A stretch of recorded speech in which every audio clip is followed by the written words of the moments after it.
I'd like to reconvene the regular council meeting for Tuesday, July 29th, 2025. We have three delegations this morning. And our first up will be the Fall Fair, I believe. So just come on up to the podium and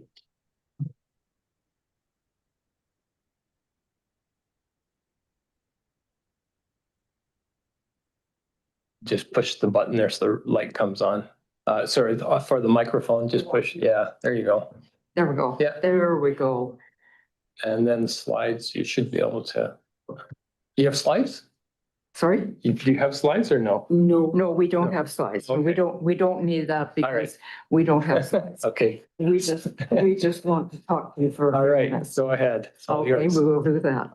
I think most of you know now that I'm Barbara Baker and I'm one of the co-chairs of the Summerland Fall Fair.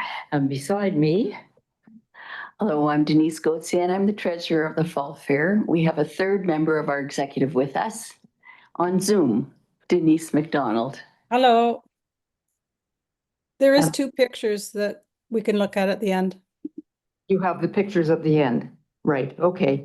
Do you want to go ahead, Denise? Not really, but I will. Thank you really? very much for having us and listening to us again another year. And thank you for your early support in granting us the grant back in the spring. It gives us the confidence and planning for this event. So we're just a small group of volunteers, as you probably know, and we are building the expertise in our group is amazing. I can delegate so much. It's great. So you probably maybe have heard we were given a gaming grant from the BC Gaming Commission just about a month ago for $7,500. So that's really helped us to move forward to the next level. So you're probably happy to hear that, but it does cost a lot of money to run this event. So each year, the Fall Fair grows and more community groups and associations are participating. The exhibition is seeing more enthusiasm and more entries. There's more vendors are participating, and they are more and more celebrating agriculture in whatever way they could. The silent auction has been very successful due to Barbara Baker. She's our vice president, and I don't know if you mentioned Izzy is our treasurer. Thank you very much, ladies. The chef and farmer big tent is also becoming mainstream at the fair, and I think people really enjoyed it. And Beth Watt is in charge of that, and she does a great job and is very enthusiastic.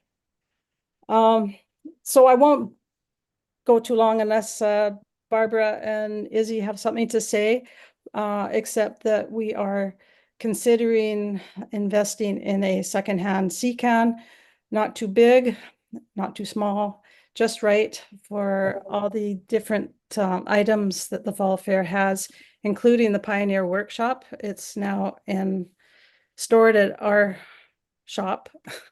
And it would be nice to have everything consolidated into one container. And if you show the pictures at the end, we don't expect an answer today, but consider it. At one point, we did have a big trailer that we had to climb up with a ladder, and it was very awkward years ago. And the city asked for insurance coverage for the container, but it was not ours. So it ended up getting moved because we didn't have the ownership of the container. So now we're getting to the point where we need something, a central location, easy access, and lo and behold, it's the same spot that the past container was in, beside the curling rink. So at the end, you can show the pictures. And like I say, you don't have to tell us yay or nay today, but it is you can consider this a formal request for some space to put this container if and when we do find a secondhand one. So go ahead, Barbara and Izzy, and if I missed anything. Okay, I'll just reiterate what Denise has said about the need for a container. And one of the reasons we're very pleased to have had that gaming grant, of course, is this gives us the kind of funds that we can do this. Fall Fair is growing.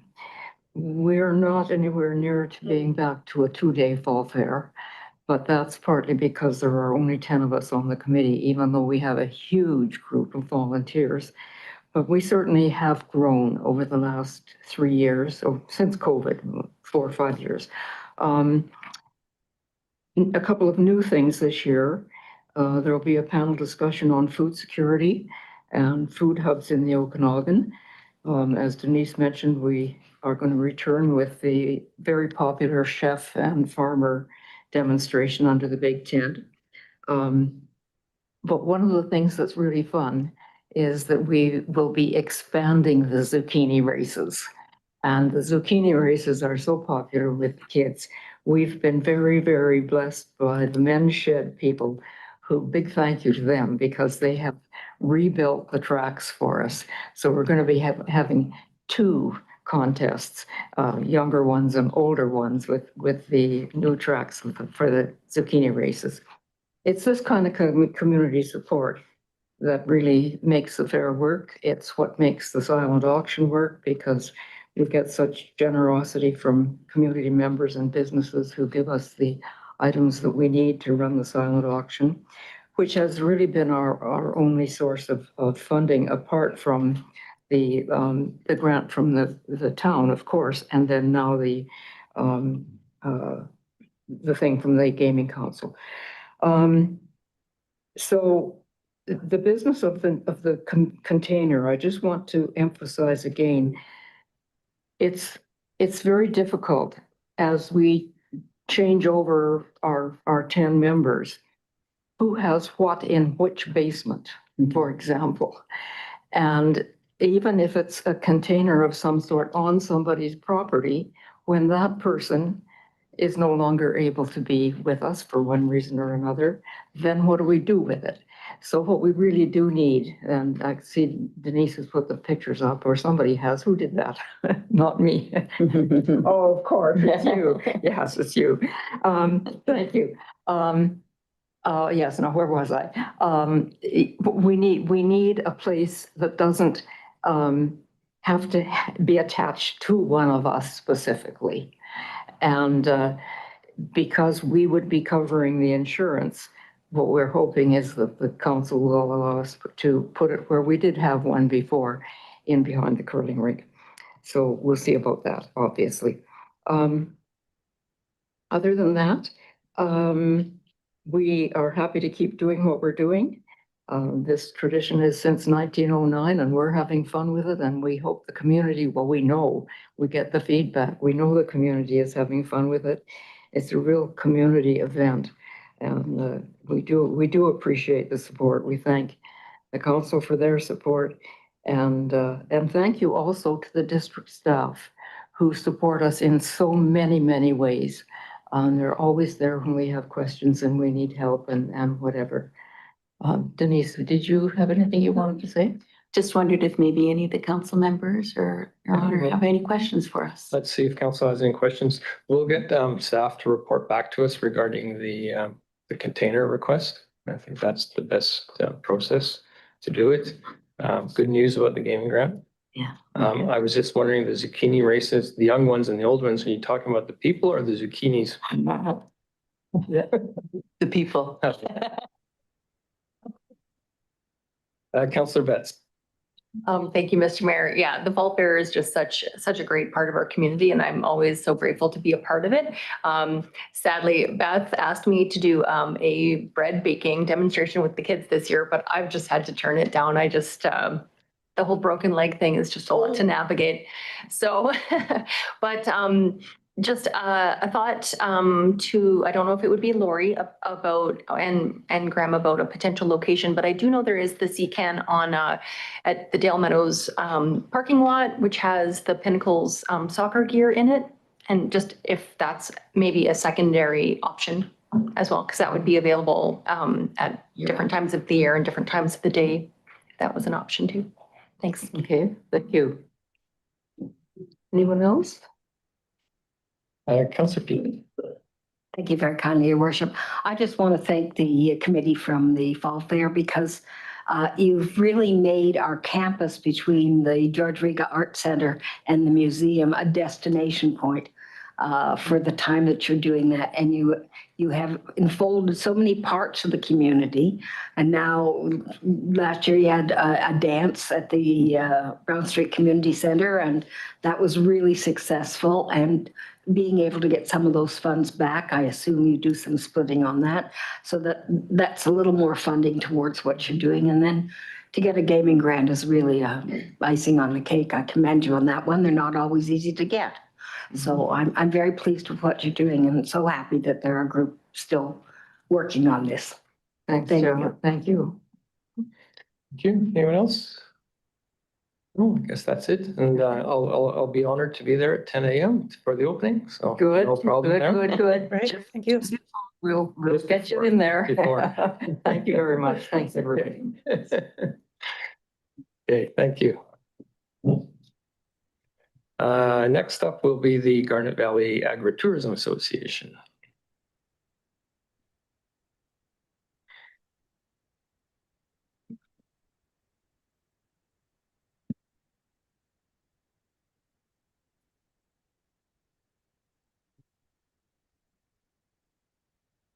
Well, thank you, Mayor and council members, for the opportunity to present two recommendations to council. Garnet Valley Agritourism Association represents a number of ag-related businesses in Garnet Valley. Garnet Valley Road was rebuilt about 8 years ago at a cost of millions of taxpayer dollars, but only to the standards of a rural country road meant for light loads and light traffic volumes.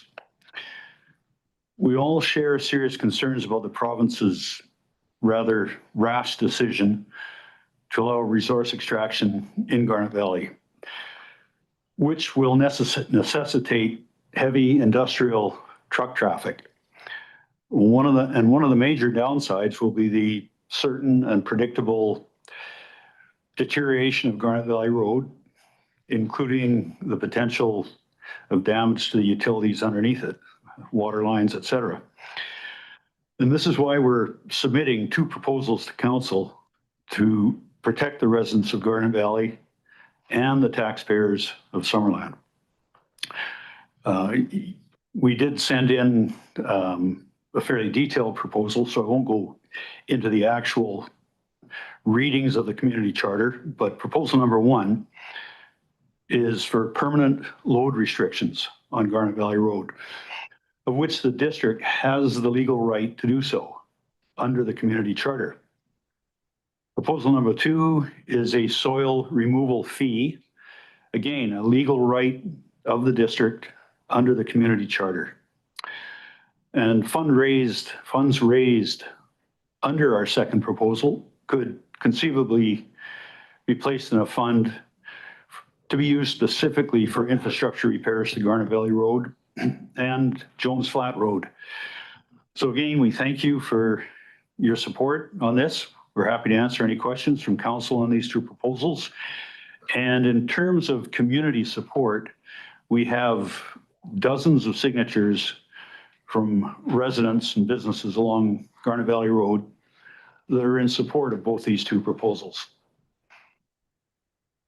So we're happy to take any questions that you may have on what we're proposing and why we're proposing it. Okay, thank you, Steve. Let's see if council has any questions. Councillor Betts. Thank you, Mr. Mayor. Thanks for the presentation, Steve. Always happy that there's some passionate advocates out your way, and that's really the best. Very way. much so. You know, it's the best way to kind of come together and work together on issues that feel a little bit out of our control. So trying to look at what levers we are capable of moving. My question might be, Graham, because Joe's not here today, but can you remind me, just for better understanding, about things like if we were to do load restrictions, can you do a load restriction on just one road, or is it community-wide when you activate things like that? Do you know that by chance? Thank you for the question through the mayor. Both of the items that were raised there can be applied in a customized, tailored way in the community based on the powers we have. And in fact, right now, there are load restrictions on that road and other roads in the community of 70%. Key roads in the community. We put those on in the winter, I believe, correct? We put those restrictions on in the winter, I believe. Is that correct? Now, we put them on just after the winter melt and it starts to get really soft out there. And a number of locations, they've been maintained in a non-temporary fashion. So there's signs up. Anyone else? Yeah, follow up. Thank you, Mr. Mayor. So then to follow up just kind of with the second request about the soil removal fee. Again, does that relate to a singular location or does it have to be, because we have other gravel extraction permitted here in Summerland. So without impacting everybody's business, without having kind of a business case for doing so ahead of time, I would want to know more about that as an option before jumping in. So are we able to apply it on a one-off kind of manner? Thank you for the question through the mayor. Yes, we are allowed to do that. The charter provides for that as there's different factors that come into play depending on the nature of resource development or trucking that might be taking place in the community, especially a community as large as ours, where we have 75 square kilometers of land that we manage here, which I think is about 3 or 4 times the amount of land that the city of Penticton manages. So we do have the ability to apply it with variability. Okay. All right. Thank you, Mr. Lorney. We'll continue working with you and the MLA and keep at it. That's all we can do. Yeah, we certainly have support from just about every sector in the community, including our provincial MLA on this. So, thank you. Thank you. Next, we have the Summerland District Market.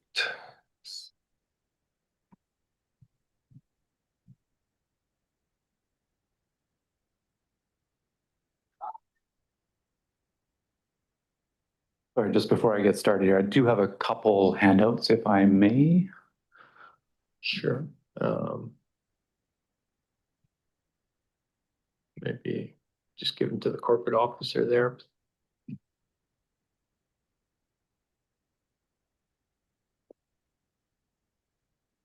Yeah. Oh. See. So, good evening, Mayor, and thank you for having us speak today. My name is Joshua Reed, and I represent the management organization that directs the Summerland District Market. For the past 3 years, we've proudly hosted an independently funded community-focused Tuesday market from May to October each year. Tuesday market has grown into a staple of the community's Summerland's cultural calendar, drawing on both locals and visitors weekly. We support over 150 small businesses and 30 curated vendors weekly that generate tourism traffic and contribute to the thriving Summerland economy. Our events are family-friendly, inclusive, and consistent, and we operated with full cooperation and zero issues to date. We work collaboratively with the District of Summerland Parks and Bylaw and onboarded their suggestions and advice to ensure ongoing success each year, which I think we've been doing quite well. Currently, we have run into some challenges this season, some unexpected obstacles, including removal and damage of signage. And it's unclear or unknown what or who is causing this, but it has financially burdened us greatly this year. So like I said, these incidents have impacted our ability to promote and operate smoothly and service the community, often applying added financial burdens to our organization and our donations. Lost my place here. Our goal is to really promote and enhance the community engagement, and it makes it very difficult to do so when these added financial burdens come into play. One of the challenges that we're also facing is the facilities at the current location is Peach Orchard Beach. We're noticing that the washroom facilities seem to be having some vandalism issues also, which I'm sure you guys are aware of and probably frustrated with also. In addition to that, we've also been noticing that there seems to be a lack of servicing to the actual washrooms themselves. So basic necessities of toiletries and soap and whatnot. In the interim, we have been providing this when we've noticed that it is missing or depleted. But we just wanted to bring that to the attention and just note that it is something that has been ongoing since the season start.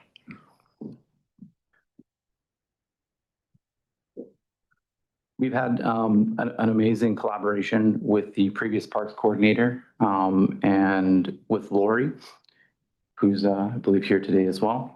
And we'd like to keep that going, ongoing for many years to come. Today is a kind of a joint proposal, one to sort of indicate what we're currently doing with the Summerland District Market and how that's going. In addition to a new proposal for a family day on a Sunday here at Peach Orchard Beach. So we formally and respectfully request recognition for this and support from the council to ensure the Tuesday market continues successfully on an annual basis. And any changes year to year are discussed or at least communicated well in advance to allow us proper planning and modifications if necessary.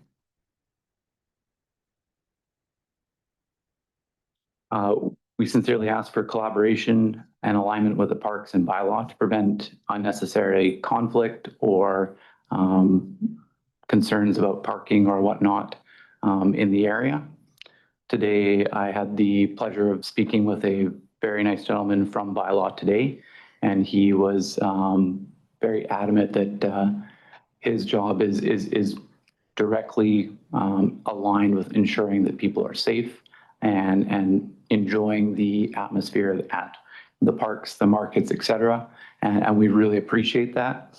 One thing that we just want to bring up is we wish we had control over every individual, whether they're customers or whatnot, but we simply just don't have that. We wish we did. We don't want the community to be hampered by undue ticketing or whatnot if they're just attending a market or the park or whatnot. So on our way home today, for example, I noticed that the Rotary Park there was very busy. It's beautiful park down there. It was well used, and the parking situation is not something that we probably can change in the near future. We understand that. What we ask is that there's some sort of allowances maybe for customers that are coming to the market or alternative means where maybe we could open up a section of a different area that could be used for additional parking, simply to ensure that bylaw doesn't have to provide ticketing or warnings to customers or other individuals. Over here. We also ask for allowances for signage for event logistics. So moving forward, we've worked with bylaw in the first couple of years of us opening to ensure that the signage is aligned with what they allow and what they would like to see in different locations. But we would really like to have some sort of allowance to ensure that we have some sort of standardized and controlled signage so that it can be protected. So a sandwich board, for example, can be lifted and taken away. It would be very nice to have the allowance to have something that is stationary and bolted in that was not be able to be taken away or vandalized. So without these logistics secured, it becomes extremely difficult to support the local community, enhance the tourism in the area, which we've been doing extremely well. And year to date, we've been growing at a 25% rate roughly each year over year. So we're looking at and projecting next year to be even greater than this year currently. So the new proposal that we'd like to sort of propose is a family day series on Sundays featuring games, live entertainment, and family engagement activities. A whole bunch of fun. And this is something we've had sort of in the works for about a few years now, talking about it. And Peach Orchard Beach was actually the location that we had originally planned to do that at. Simply before its location, its splash park, its family-oriented atmosphere already. And the important part to sort of take a look at this is we really want to grow Summerland into something that builds for the future, that creates the community within the community, provides an opportunity for the local community and the people that live here to have things to do here, where they don't have to disappear, they don't have to travel outside of the community, and also for the people that visit here all the time, right? So I'll liken it to Penticton, for example. There was a time where Penticton had issues with maintaining a tourism population and maintaining a strong community togetherness. And what changed that is a lot of these larger events that went on every year, annual events. The Ironman, for example, was a huge draw. Sir, could I just ask you to wrap up to give time for council to ask Sure, questions? sorry, I'm didn't know I was so much over here.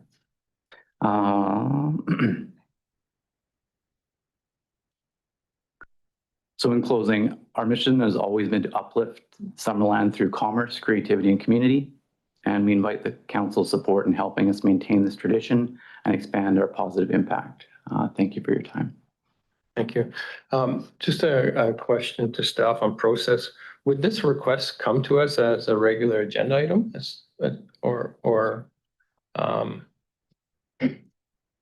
yeah, Lori? Yeah, thanks for the question. A couple of process pieces with this one.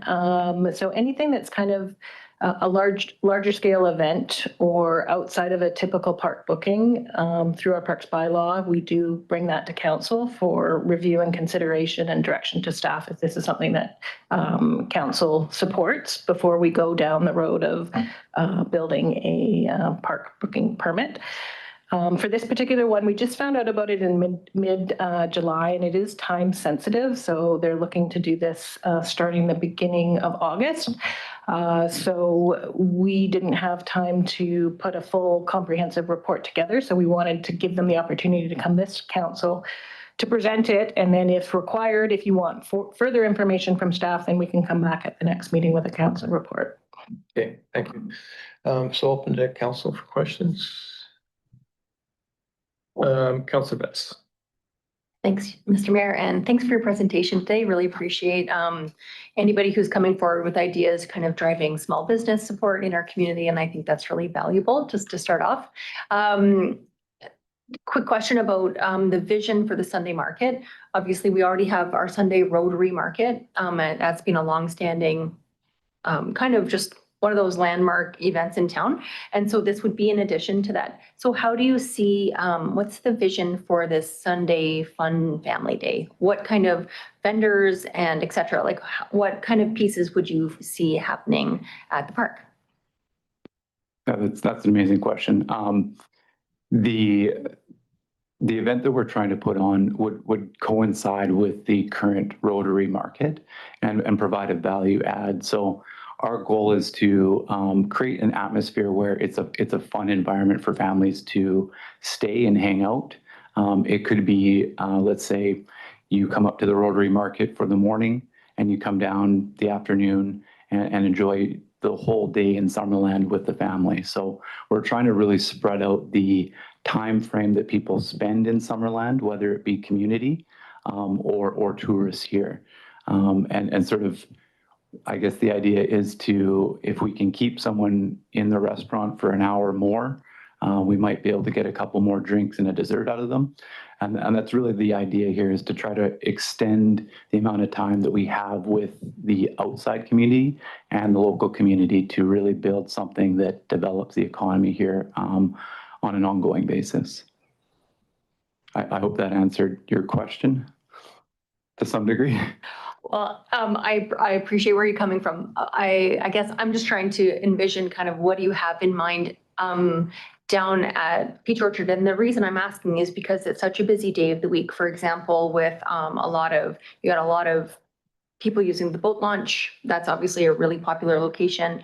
So I didn't know if you have like a market in mind or vendors or just kind of smaller booths, because we just have to think about all the moving pieces, right? So is there enough parking if you're going to have 50 vendors for vendors and guests? That I'm just trying to get a better sense of what you envision actually present there. Absolutely. So what you're asking is what's the sort of feel, what's going to be going on, how many people, the logistics of it is what you're asking.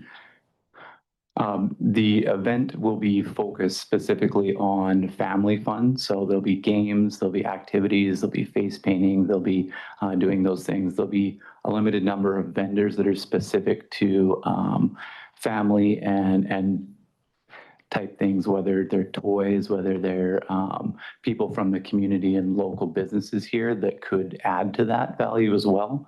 We're really looking to be, I guess, focused specifically on not necessarily young families, but families in general that have children. So they're able to just come for free, play in bouncy castles, do Jenga together, lawn darts, very, family friendly things that we would do, let's say for a family reunion together, whatnot. The vendor count were perceived to be relatively low. So maybe 25 sort of thing is the sort of thought process.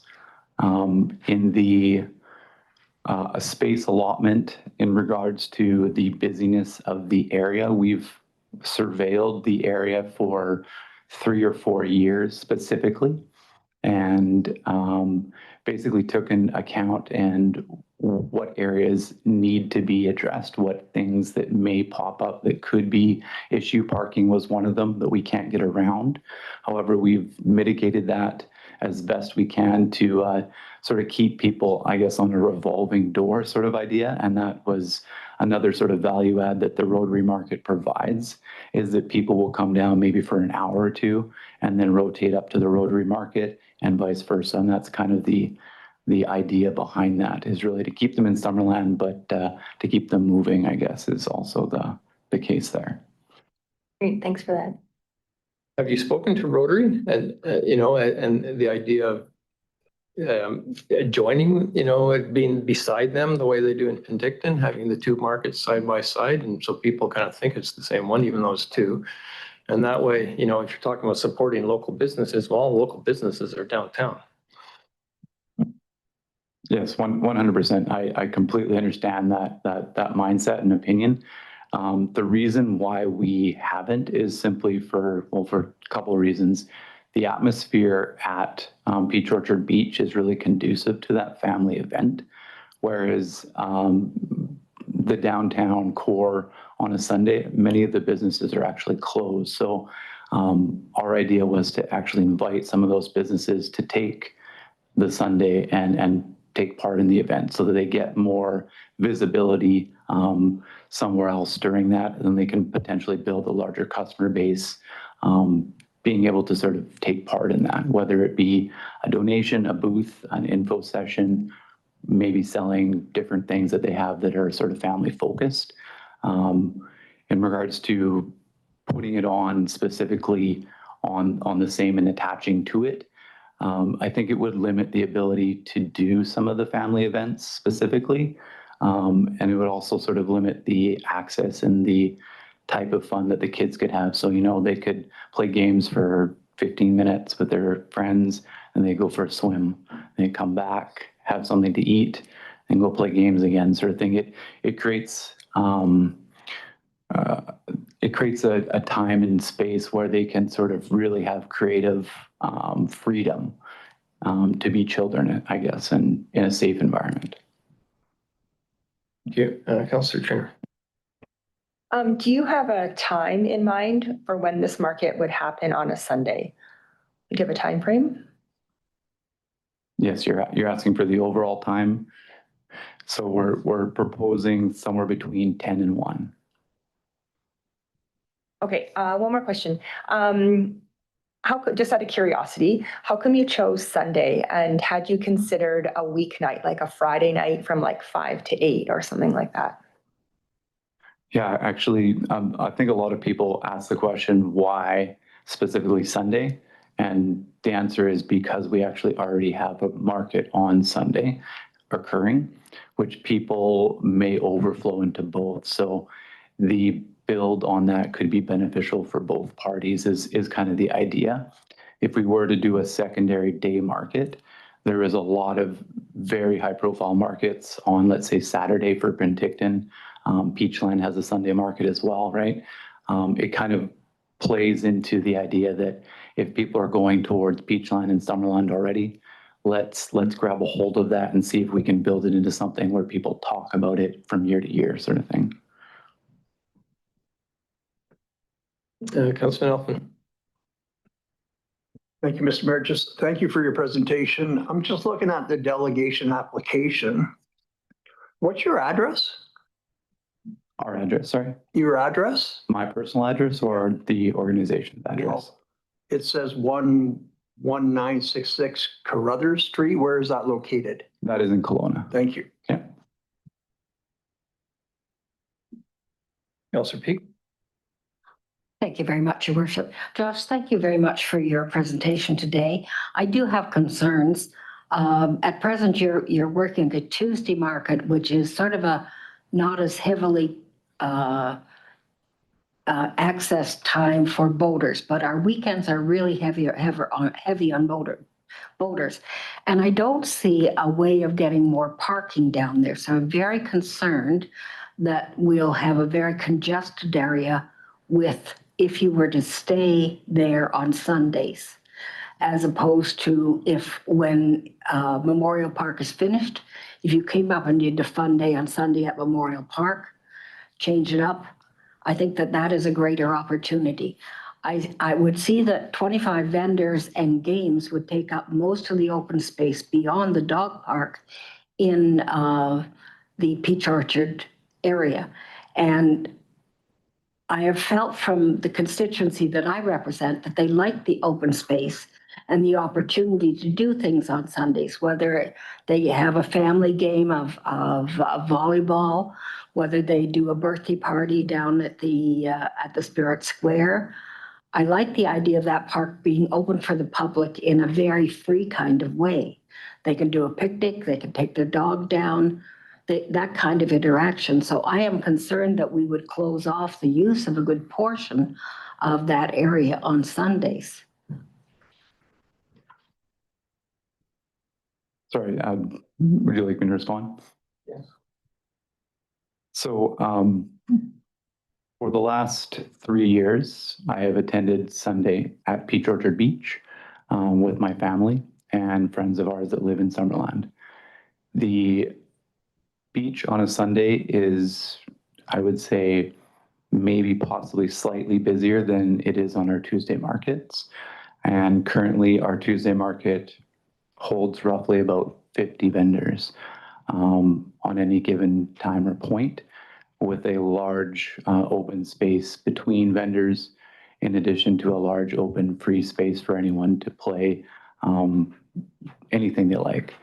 Peach Orchard Beach also has, I guess, segregated spaces. So for eating, for playing, for swimming, for dogs, for everything. It has kind of a little bit of everything already segregated. And most people don't actually use any of the, what I would call swampier areas of that park and areas that would not be conducive to foot traffic specifically. And that's something I've seen personally over the last years. So I understand your, I guess, reluctance or your worry in that. And we definitely don't want to inhibit anyone from freely using the space. But I truly have not seen anyone use that space to any degree other than maybe the shade under the trees sometimes, which we leave open specifically so that people can use that shade for anyone that is visiting or part of the market or just a tourist coming through. So we're very, I guess, cognizant to say of the needs of others and to ensure that anything that we're doing, I guess, cohabitates with the natural existence of the park itself, to ensure that we don't have those, I guess, pain points or areas where we're inhibiting someone else's freedom, I guess to say. I guess specifically the only thing that would be potentially inhibiting is maybe 2 spaces, like parking spaces for a food truck. But I think everyone can agree that having a food access on site is probably a larger value add than maybe a couple parking stalls missing. I hope I guess, responded to your query and your concern, and did it fulfill sort of, I guess, the questioning? I may. Yes, if I could follow up. At present, because I never get down there on a Tuesday market. So where do your vendors set up on Tuesday? What area of the park are they in at Peach Orchard? Yeah, so And would that be the same area that you would put them in for a Sunday? It would be, and simply because, like I said, the way that it's situated there really just, it's almost unused if we didn't put something there. Just tell me where it is. So it's along the area of the road. So the front access or face of the road there, as well as along the dog park specifically. So it's like an alley, it goes down the driveway. Yeah, it's like a U actually. Across the dog park. Yeah, it has the most of the free space, for example, would be in the center of that space between the volleyball and the dog park itself. Okay, So it really doesn't take up anything of the, I guess, general central area. all right. And if I might ask, are you a not-for-profit or is this a commercial venture? So the organization is a not-for-profit, but it has been funded by a for-profit organization, which was my organization for the last 3 years. And can you give me the names of those 2 entities? Yes, the Summerland District Market is the not-profit and it's funded by Reborn Potentials Incorporated.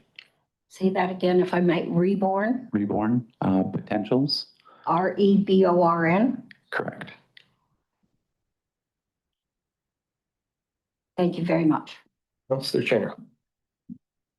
I think your market on Tuesday is great. You guys are doing a really good job. And thanks a lot for coming today. I guess my only concern is that it is, a fairly small town, and to have 2 markets at the same time, if you want them to kind of coexist or people go back and forth, then I think that it would be good if you haven't already, and I don't think you have, to have a conversation with Rotary and to see how you might work together, because you both could succeed. We have, I've been to places where there's been multiple breweries in a row or multiple wineries and they all work off each other, but there has to be that conversation, I think, especially 25 vendors is quite a few. And I don't know how many vendors are available on Sundays, and some go to Peachland, some come here. So I think that having that conversation would be really important, and to kind of see how it might work. And then finally, I did mention this before, but we don't have much going on at night in Summerland. And I think that that's a real opportunity. We do have music in the park on Wednesday night, but an event for kids and families on a weeknight in the summer would be so great, like from 5 to 8. There would be lots of kids out, especially because there's light until 9 o'clock. So I think that that's something to definitely consider. I have little kids, and I know that a night event would be great. They have them in Penticton. So that would be my thing, then talking to Rotary and possibly considering a night market. Thank Thank you. I appreciate that comment. I'll have one sort of thing just to state to that regard. Every decision that we make and propose is very based on statistical analysis, not only for our vendors, but for business in general. And our focus is really to ensure that the individuals that are part of our markets succeed, so their business is uplifted to something that is successful year after year, so that they can, retire after 25 years. So I will 100% onboard everything that people have sort of voiced, and I definitely want to ensure that the community is focused on that. From a business side of things, we take this very seriously, both for our vendors. So regarding the number of vendors, currently,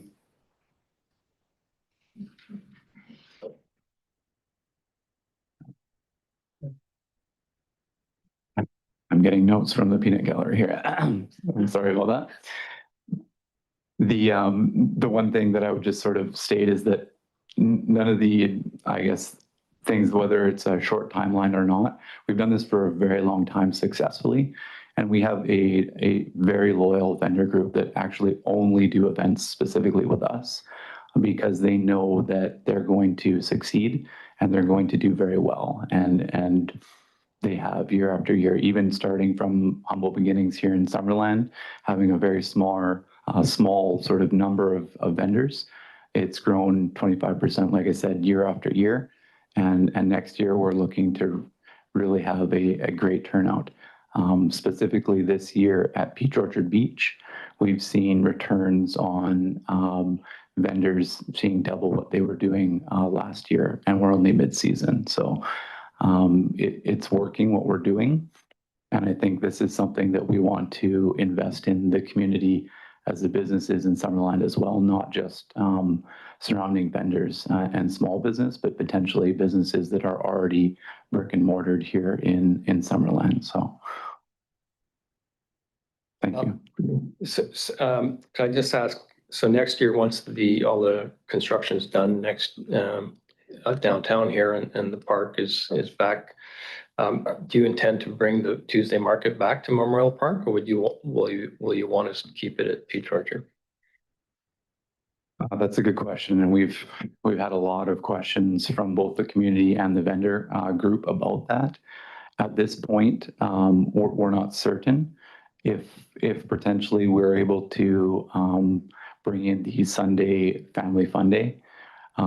We'd be open to potentially having a secondary location at Memorial Park, either Tuesday or the Family Fun Day. We're just not sure how that's going to play out at this point. I believe everyone attending, as well as the entertainment that we have and the customers currently, are very happy with the current location at Peach Orchard Beach. And financially, from a standpoint of doing right by the businesses that look to us for support, it would be unconscionable to make that decision unless we were able to, I guess, provide some or have some other support regarding the family day on Sunday. So from my perspective, I would like to see them both in Memorial Park. I don't know if you followed the whole saga of us establishing the dog park down there. It was controversial. And I think we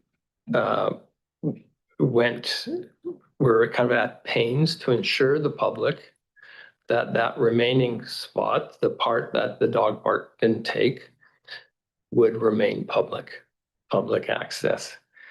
And so the idea of more and more of that space being taken for just free use is a difficult decision to make. My preference. And meanwhile, we're doing all this work to rejuvenate downtown, and we're going to have a rejuvenated Memorial Park, and it'd be nice to see some vibrancy up there. That's my take. And I find this is really late in the day coming to us to request this for this year. You spoke about how the research that you do that to make your business decisions. Well, we need to do a bit ourselves. I don't think we can do it within a week or two. I find that's pretty tight timeline. I would like to see you come back with a written proposal well in advance for next year, whether it's at Peach Orchard or Memorial, and then we can look at it properly. It's my preference, but it's up to council.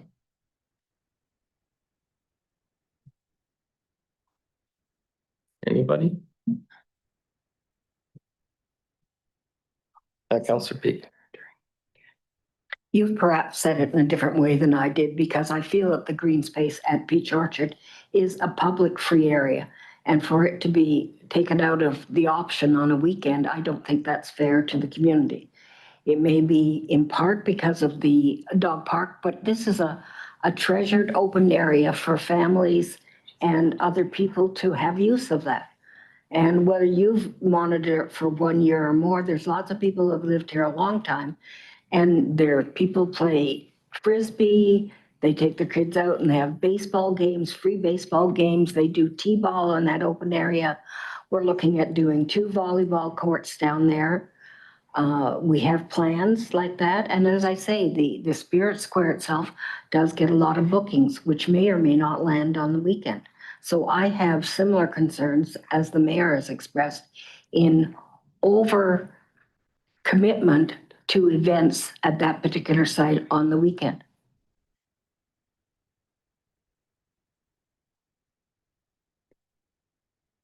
Oh, I don't, just go ahead. Hi there, my name is Cassandra and I'm a co-organizer with Josh. We may live in Kelowna, but I actually grew up in Summerland. I moved here in grade 3 and graduated from Summerland Secondary School. I lived on Austin Street and walked down to Peach Orchard Beach all the time. It's really not that busy. And on Tuesdays, we've had people play soccer in the space with a full market. At 45 vendors, we've had enough space for someone to play volleyball and soccer. And we've got pictures I can show. There's plenty of space for the public. Yeah, so I guess just to I guess maybe address some of the concerns. My question would be, has anyone actually come down on Tuesday to see how much space is available and how well we utilize the space currently? There's almost no area that is, I guess, unusable in the area the way that we set things up.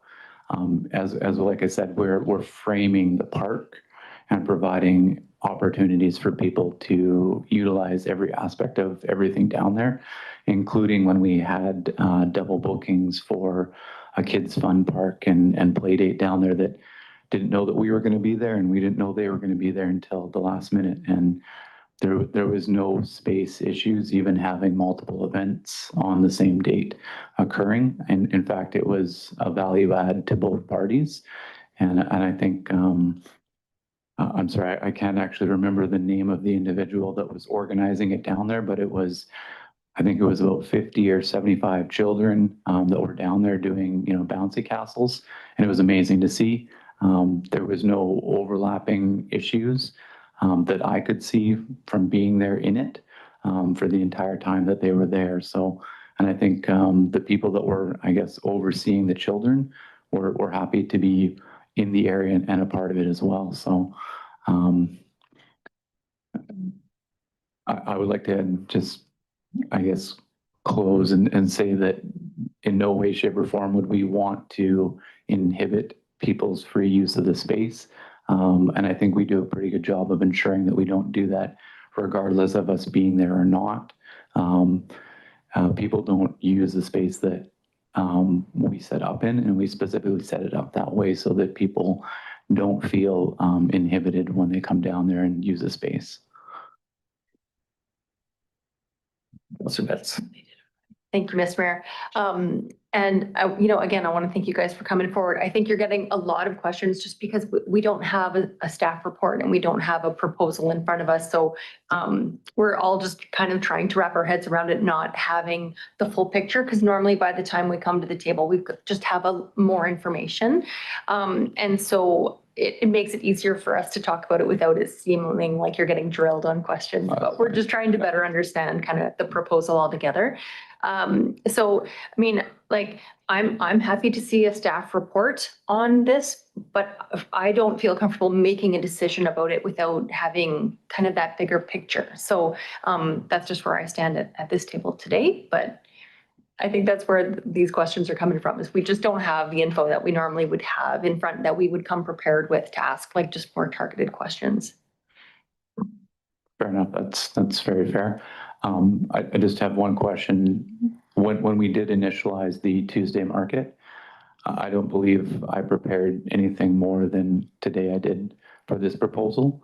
And I'm just wondering if there's been a change in how we go about, I guess, starting events. Like you're saying, there's a process. And if there was more information or process or that I needed to provide, I would have been happily able to do that with a lot more notice, I guess. However, I was unaware that that was necessary.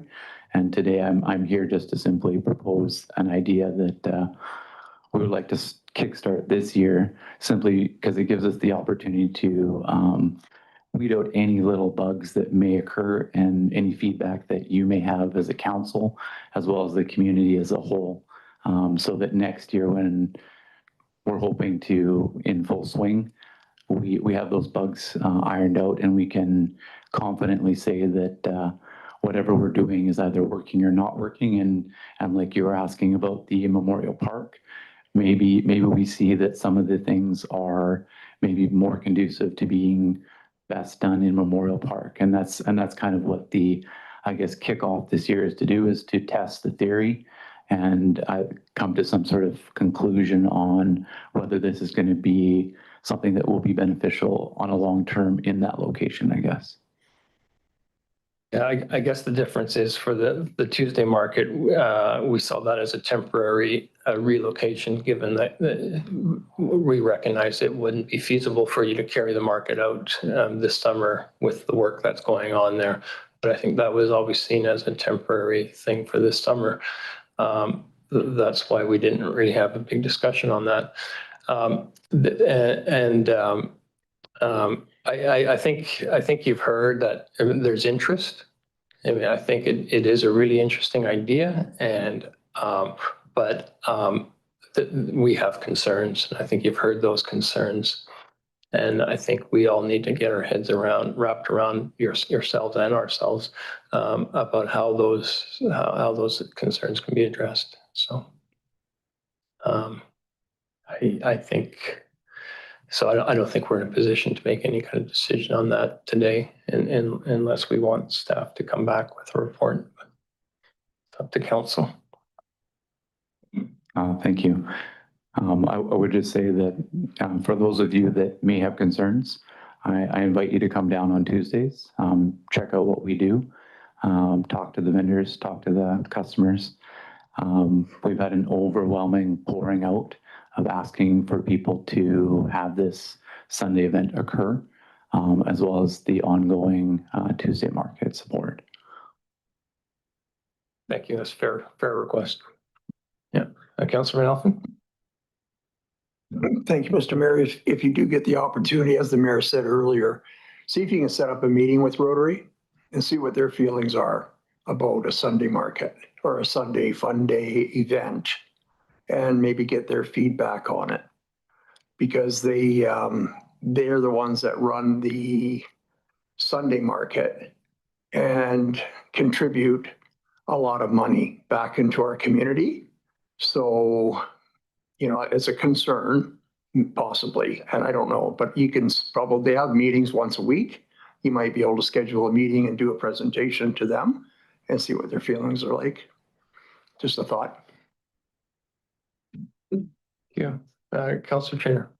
Lori, is there do we have staff dedicated at all on on Sundays to helping set up the market or do any additional garbage pickup? And I'm just wondering, right now, do we have capacity on Sundays to manage 2 events in our community?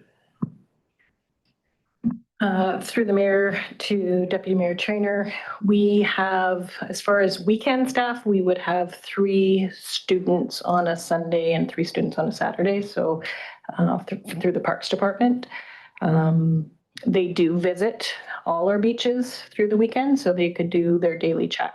But I'm not sure the request would be for setting up the market. It doesn't sound like that was one of the requests through the event organizers. It would just be managing potentially increased bathroom use and cleanup of the area. Okay, thank you very much. Thank you for your time.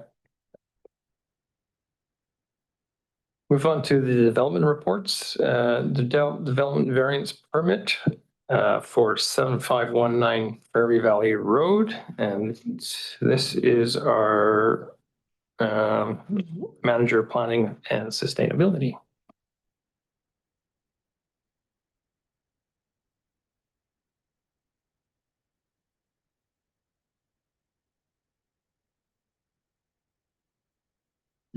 Okay, good evening, Mayor and Council.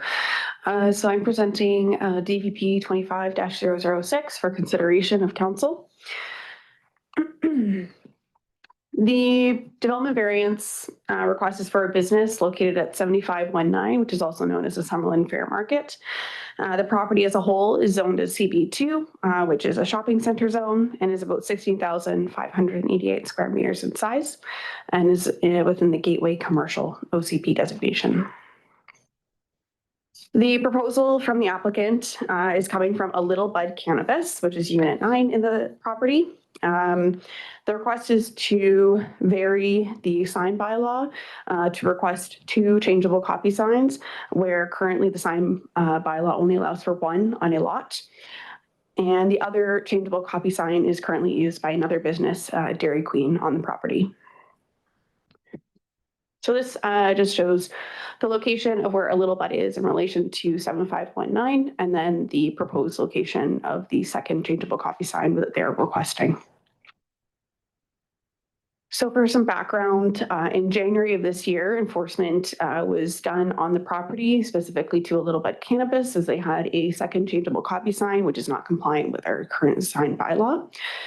Following that, they put in a submission for a development variance permit to allow or to request for the second changeable copy sign. As you can see here on Google Maps, which is from 2023, it shows the 2 signs that were up at that time with the Dairy Queen changeable copy sign number 1, which is prior to that second one, which is highlighted in the second box just behind it, which has information related to A Little Bud Cannabis.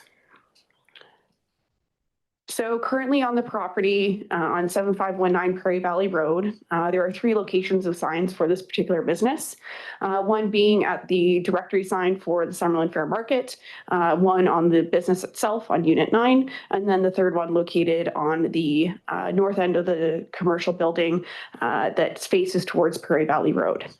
Unfortunately, with the business itself at Unit 9 and the directory sign, it is very limited in visibility from the main roadways as well as through the plaza itself. So visibility from outside as drivers come by is limited.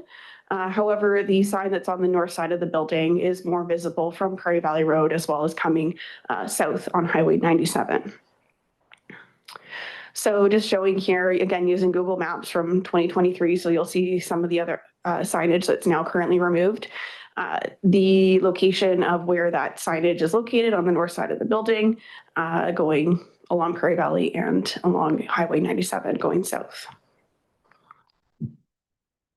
So looking east along Prairie Valley Road, I had to update this based off of the old imagery from Google Maps, but there are 3 business signs located on that north side showing the Chopped Leaf, the dollar store, and A Little Bud Cannabis as well. And then you'll also see it coming on Prairie Valley Road as well. So with the signage and its visibility and the noted locations of current signage, staff Staff acknowledged the difficulty in other signage being visible to patrons from the highway. The addition, however, of a second changeable copy sign on this lot is not seen as necessary when that north-facing commercial sign building has been provided by the property owner, as it has been for 2 other businesses as well, to ensure visibility from roadways that come in through in front of that Summer Fair Plaza. The addition of a changeable copy sign just for this business could be seen as unfair, which does not meet the intent and purpose of the sign bylaw, where no other businesses have been granted additional changeable copy signs. In an effort to maintain that aesthetic for the property itself, additional signage could counteract that aesthetic of the property itself. And future requests from other businesses in similar situations could result in not meeting that intent and purpose of the aesthetic part of the bylaw. So this is just reaffirming the location here. So being able to comply with our sign bylaw is preferable, and it is an intent and purpose of the sign bylaw as well. So being able to have additional signage on that north-facing commercial property instead of having a changeable copy sign would ensure compliance with the sign bylaw, as well as maintaining those aesthetics as well for the lot itself. So as part of the DVP application, we also conducted internal and external comments and circulation. So internal comments from staff and different departments here at the district, there were no concerns raised by those district departments. With external agencies, we circulated out to Ministry of Transportation and Transit, Shaw Cable, TELUS, and BC Transit, and no concerns were raised by those agencies. And we did circulate to adjacent landowners on July 8th, 2025. So based off of staff's analysis and the information provided, staff are recommending to council that the issuance of DVP number 25-006 be denied on the property located at 7519 Prairie Valley Road. Thank you. Okay, thank you. And since this is a recommendation to deny, we'll ask the applicant if they'd like to come and address council. Just come up, sir, and maybe state your name and civic address and push the button and away you go. Thank you, Mayor and Council, for allowing me to speak on this. My name is Randy Tingskow, owner of A Little Bud, and I reside at 35073 Spencer Street in Abbotsford, British Columbia. And just on this matter, staff, thank you very much for the work that you put into it. I know it's a big request and it requires a lot on your end. I feel like for some of those photos, even the staff had to work to really get a good angle in order to see where those signs are. And of course, with cannabis, we're highly restricted in what we can put on any advertisements or signs. So the request for additional signage really comes from only one of those 3 signs is actually visible. 2, we did already consult with the Ministry of Transportation. They did issue a permit to cut down the trees that were in front of the sign that Meadow Fair Mall presents. I don't want to do that. Previously, that sign had been up by the previous owners, formerly Green Gaia. It had been up there for many, many years. I was unaware of the sign by law, but I do apologize for my ignorance on that. However, I don't think that it's going to affect the aesthetic in any negative way, and it will help attract business for the location. Additionally, A Little Bud donates 2.5% of all of our profits. So the more business we do, the more we do for the community. We've currently partnered locally with Mamas for Mamas, and we do a $6,000 annual donation just to their Okanagan sector. And between my wife and I, over the last 5 years we've been in business, we've donated almost $200,000 to nonprofits. Every dollar that we bring in, 2.5% of that goes directly to nonprofits. And the truth is, the more people I can bring in the door, the more we get to do for our community. So I don't believe that the grievances outweigh the benefits and the possibilities in this particular case, and I ask that you as council and mayor consider. Thank you. Okay, thank you. Just hang on and see if council has any questions for you. Anybody on council have any questions for the applicant? No? No? Don't see any? Okay, thank you very much. Thank you. Okay, council, any questions for staff? Councillor Betts. Thank you. It's not so much, I mean, I guess when we're talking about questions for staff, so we've got the signs that are on facing Prairie Valley on kind of the alongside beside the Dollarama that are that one's probably the biggest sign, right? Like that's the biggest, best one. And I can see that.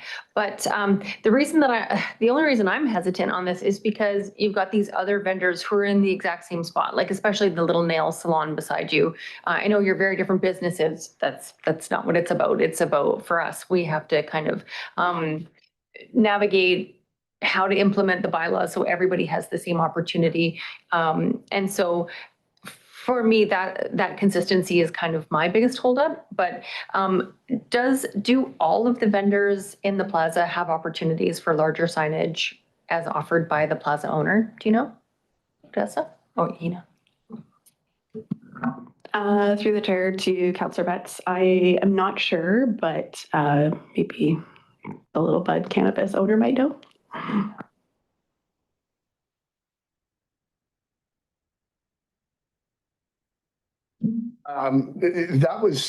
It's not formally in any of the leases. It was extended by the previous owner of the complex. So that is something that could be taken away from us at any given time. I don't want to say it's done on a handshake, but more of a napkin, I believe. And that was just a courtesy that was extended by the previous owners of Meadow Fair Mall. So there's no way to guarantee that that stays in place. And there is a bit of a pecking order for height on the sign based on your square footage. And obviously, as a small business competing with RBC and IGA and Dairy Queen, we get pushed down towards the bottom there. So maybe one of you noticed that the Dairy Queen changeable sign, is that Dairy Queen's or is that the mall owners?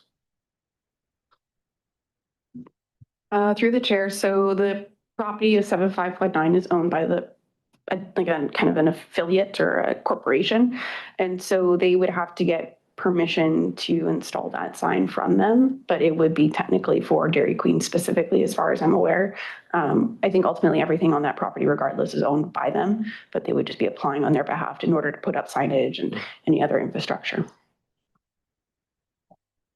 See, this is the trouble I have is I think the bylaw is good. I think one changeable sign or electronic sign per lot is in principle is very good. And really, the problem isn't with our bylaws. The problem is with the mall owner. The mall owner should provide equal opportunity to all the shops in the mall. It's you know, with their allotment of one per lot. And so, you know, I think it's that the issue is with the, you know, it's up to the owner of the property how they want to allow who to use their one electronic sign. And if it's electronic and changing, it can be multiple businesses. It doesn't have to be, it's changing. Nothing to do with their sign. Misunderstood. Our sign is not electric, nor is it related to dairy. Our sign is identical to the rotary sign that is out front, interchangeable. Oh, I see. Oh, okay. Right. And Councillor. The mayor's referring to the sign below the Dairy Queen. There's an electronic one below the actual Dairy Queen sign.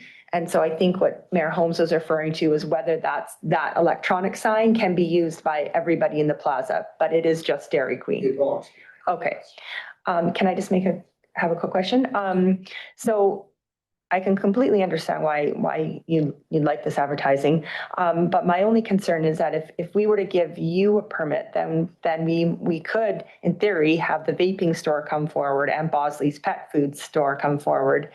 And then the whole area is starting to fill up with signs. So that's the dilemma that we have, is that I understand completely as a business owner why you would want this, but then what happens when somebody else comes forward and, you know, do we say no to them? Then it's not fair. Then we're giving one business an advantage over another. So that's just the struggle that I have. So I'm just thinking that over right now. And that's exactly what will happen. Every business will want it. And Councillor Peak? I really appreciate the discussion. I've owned small businesses as well and had trouble with signage.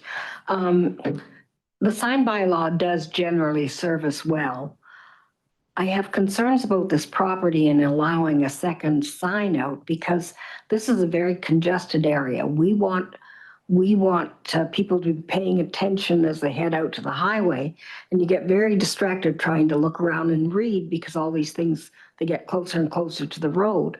So I have a real problem allowing a second one in the area for that reason. But I still understand your difficulty if the other sign is allotted by square footage. I was thinking maybe it was first in, so the IGA and the whatever, because they were first in, but you would maybe be ahead of Domino's Pizzas or whatever.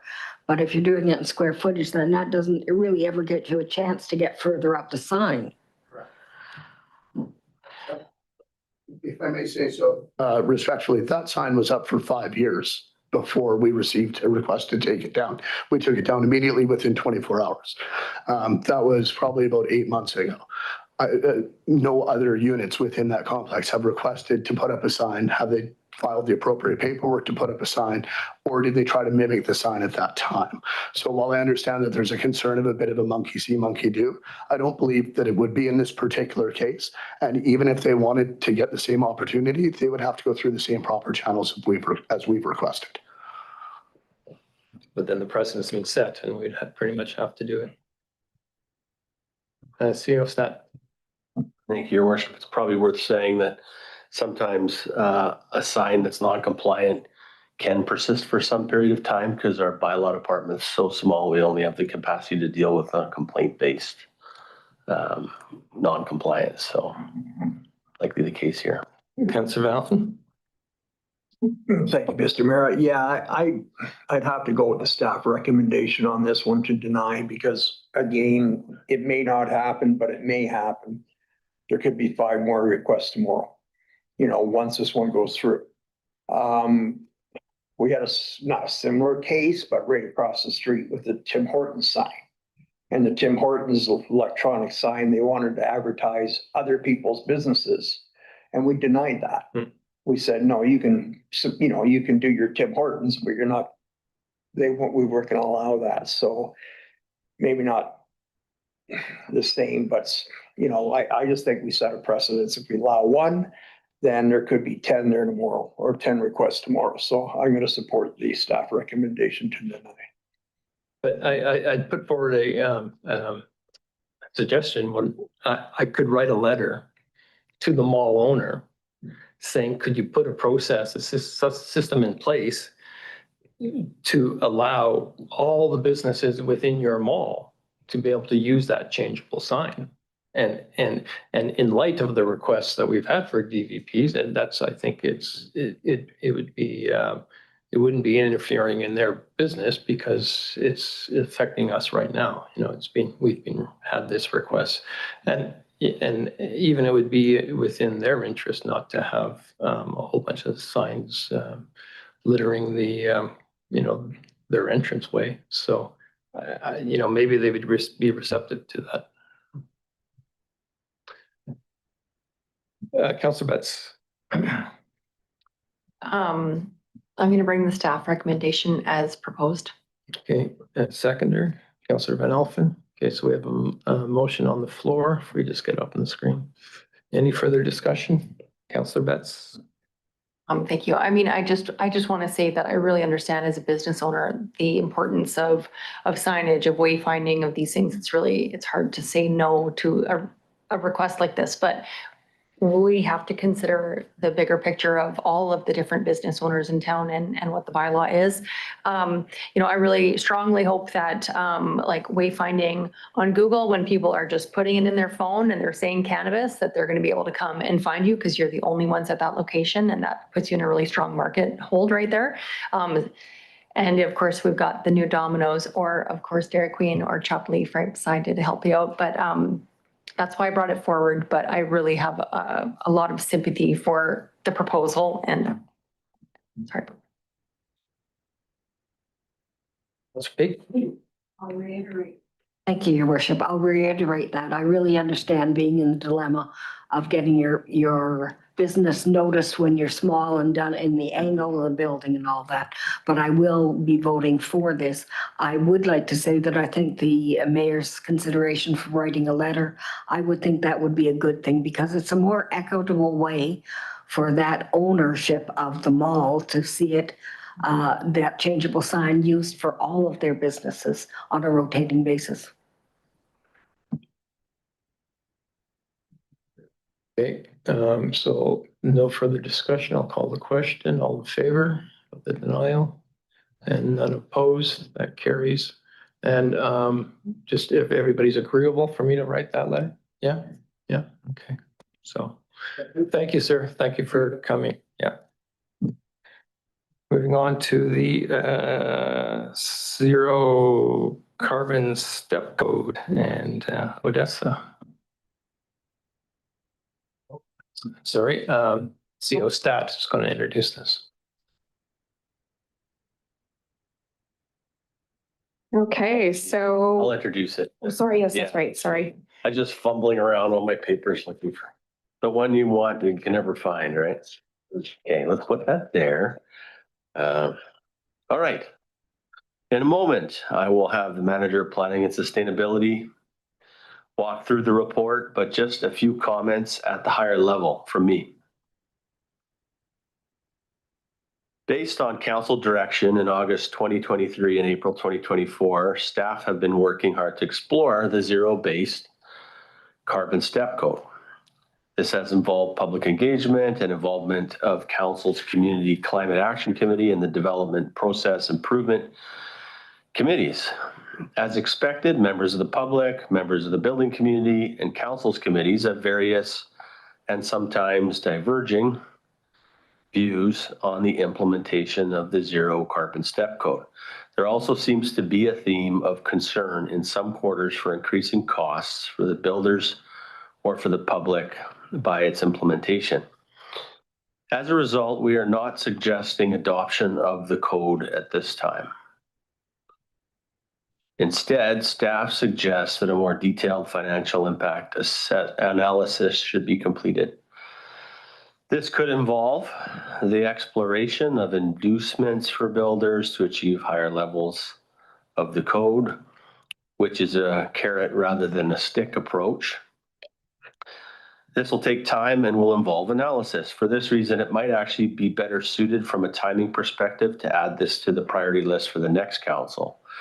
However, if it is something council wants us to lean into now, or if council would like to go further faster, you can refer to the alternative options in the report for implementing the zero-based code, which are presented in the report there. And it is something we can talk about further in terms of balancing the other priorities we currently have underway. But at this point, we are saying that it's worth first analyzing it further to understand the financial commitment that would come with its adoption. With that, I'll turn it over to our Manager of Planning and Sustainability. Thank you. So as noted, I'm going to be going over my staff report regarding the zero carbon step code implementation based off of my research and analysis over the last year and a half.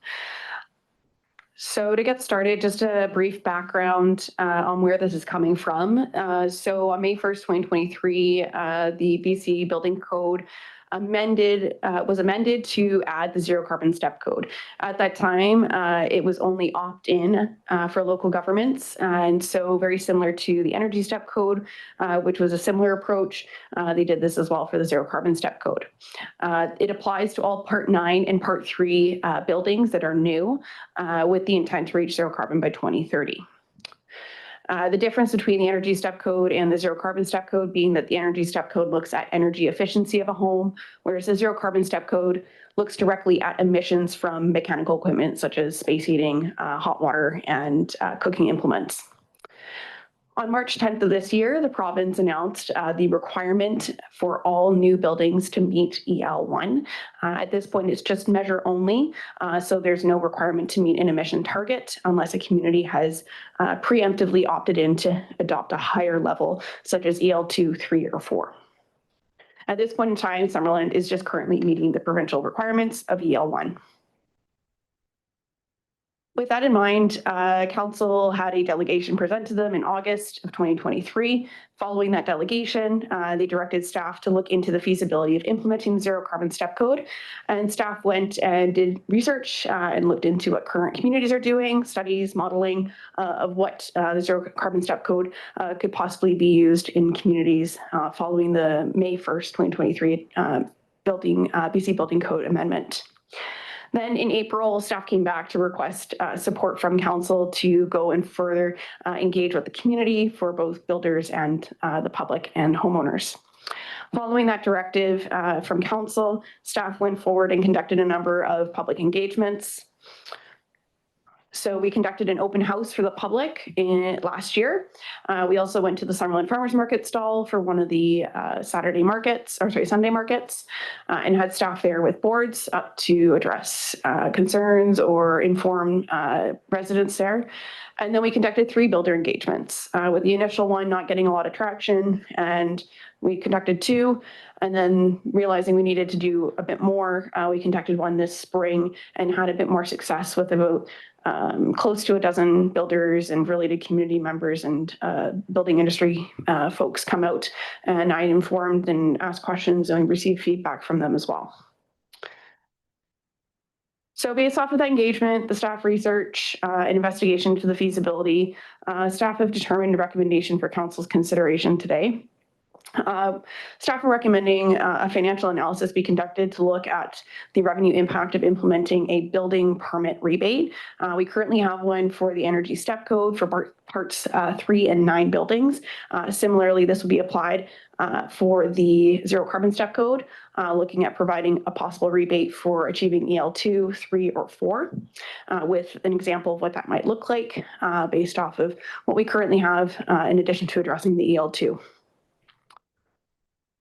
With that in mind, staff would also like to make a note that based off of the research and analysis conducted over the last year and a half, staff would also like to make a note specifically to council that there is evidence based off of our work that achieving EL2 is possible, and that adopting EL2, which is above and beyond what the province is currently requiring, is something that could be done based off of the housing analysis that we've looked at, the cost to builders and homeowners, as well as the administration and compliance with existing climate commitments that the District of Summerland currently has at this time.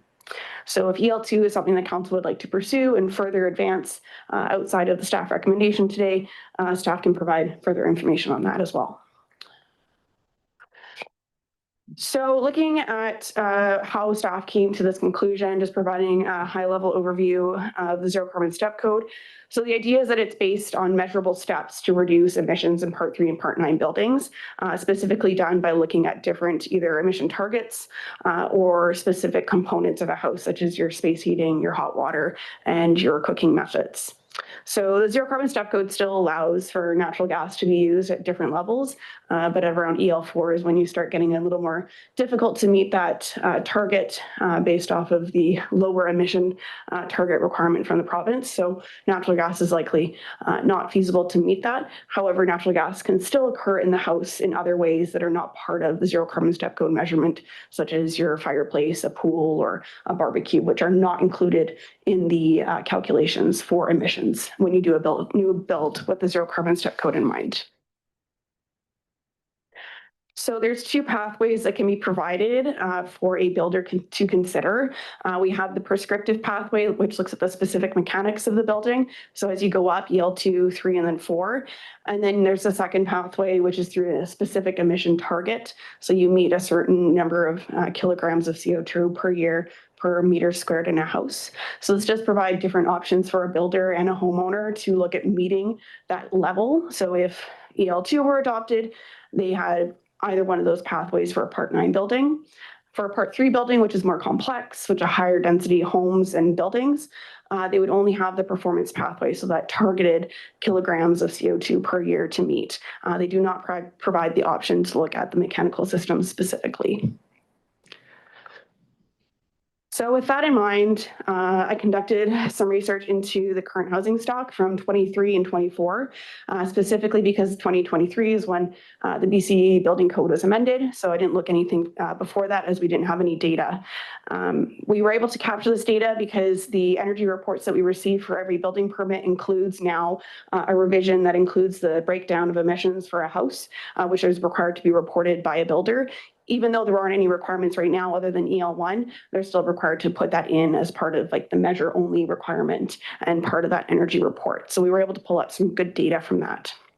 So showing here, this is from 2023, looking specifically at Part 9 buildings, as that was the majority of our dwellings that came through for permits. 15% of homes did not achieve EL2 or greater. However, 52% of homes achieved EL2 or greater. So in the first year or so that this was brought forward from the BC Building Code, we had a significant number of homes that were able to achieve EL2 or greater from the zero carbon step code without really trying. What about the other ones?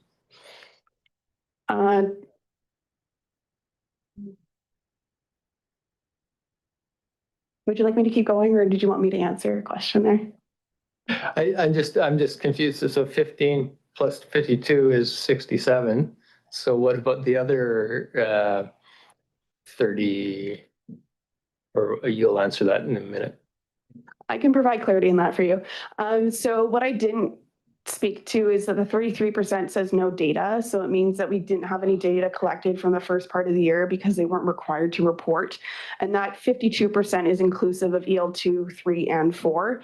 And in that particular year, we only had EL4 and EL2 houses being achieved. No houses achieved EL3. Okay, thanks. Councilor Patton? Thank you, Worship. So great numbers. Question is, do you have the statistic from your certified energy advisor reports that you get? There are specific areas within Summerland that do not have access to natural gas, Garnet Valley for being one of them. So I understand your 52%, but it could be a skewed result based on they had no other choice but to go with electric. So I guess my question being is it's 52%, but through your energy reports that you were reading, was there availability to use natural gas? Through the chair to Councillor Patton, I didn't deep dive that far into the data. That would require a bit more analysis on my end. Yeah. So looking at 2024, same thing. So any new homes that we received a building permit for in 2024, we were able to gather data based off of the energy reports provided, where 32% of homes did not achieve a higher emission level than EL1, with 68% of homes achieving EL2 or greater. So there is a gap there in that 32% of homes, if directed or required or incentivized, could have met a higher EL level and in turn reduce emissions and support savings, et cetera, in the homes.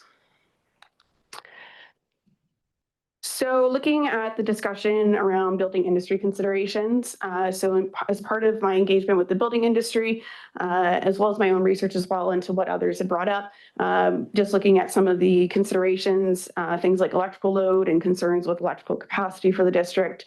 Our Director of Utility has confirmed that we do have enough electrical capacity, at least in the medium term right now, to support new homes that are being built if they were to go fully electric or partially electric. As well as the request for public awareness of the zero carbon step code for builders who may have homeowners who aren't aware of it and don't necessarily have that push or request to build to a higher standard. So, having that drive is maybe not there from the public as well. Rebates for achieving higher EL levels for the district. So again, using incentives to help support implementation without requiring a mandate or requirement from us, but still giving them the choice to pursue that with that financial incentive provided by the district if they so choose. There were some other ones considering provincial or utility rebates or electrical code alignment. However, those are out of our purview as a local government. So with that in mind, I discussed a little bit about the financial considerations. We had to do a pretty deep dive on this one when looking at studies, because at this point it's too early to get real-time data for new homes that are being built. Those are all still kind of happening in the moment. But in general, modeling has been provided and research and studies have been conducted by other communities in BC with the intent to understand how this would impact costs to to residents as well as the building industry. So we looked at the modeled incremental cost increases for construction, which for Summerland in Climate Zone 5A, I believe, it was negative 0.1% to 2.1 for Part 3 and Part 9 buildings. So it's a range there depending on which building and which level you go with. as well as consideration of implementing rebates voluntarily achieving higher ELs. So that was also looked at as a possible moving forward or doing a soft launch of the zero carbon step code as is recommended by staff, as well as the utility cost to homeowners. So in many cases, we had to use studies looking at kind of rebates, but also modeled predictions based off of just the early stages of the zero carbon step code.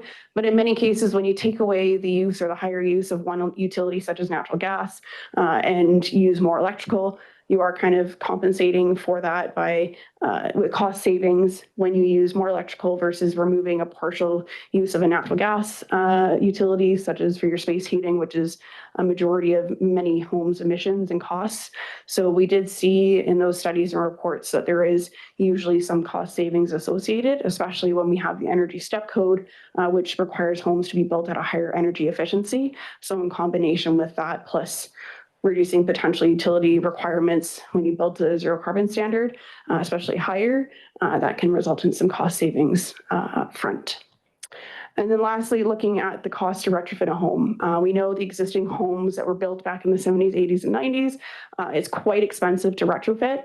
The intent of building now and avoiding those retrofits in the future, if you don't provide a requirement to build at a higher zero carbon step code level, means that there's savings for residents. So they don't have to put that cost in at a later date. And instead you build a house to a higher standard now versus later.